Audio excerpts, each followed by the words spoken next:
Tyron Payne, welcome to Holly Volkswagen in Huntsville. And today we're going to actually show you how to use the liftgate on all of our Atlases. Now, one of the main things we want to go through is the fact that not all Atlases are going to have the automatic liftgate. The SE Tech and above will have the liftgate going from here. Now, one of the best things about the liftgate is, imagine yourself in a scenario. You're coming out of a grocery store, supermarket, whatever it may be, and your hands are full of bags, or you've got the kids, whatever it may be. But you got to get your cargo in that car without having to worry about dealing with all those other things.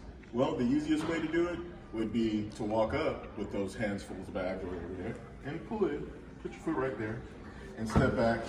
And the sensor will see that you actually have initiated the kick-up start, and your actual liftgate will open. Now, that feature is going to be available for SE Techs and above. Not all Atlases or Crossworks will have this option. So, in that regard, you want to go with those trim levels at will. Now that the liftgate is open, there are a few things that you can actually do with that.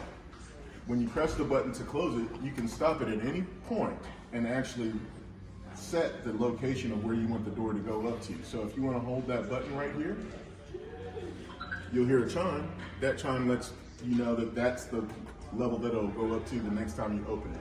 So if you come to an area where it's got a very low overhang, the ceiling's very low and you don't want it to touch, or you've got some things above you that you don't want it to hit, guess what? The next time that you open up that liftgate, it'll stop where you've memorized it. Now, if you want to go back to your original spot, you just lift it up to the point you want it, hold the button, you hear the chime again, and there you go. Your memory is set for that new location of where you want that door to stop at. Now, what I haven't done yet, and now that we're on the camera, we might as well find out if we can.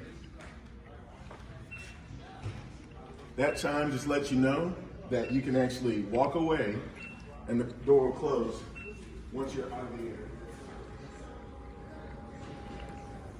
air. Isn't that cool?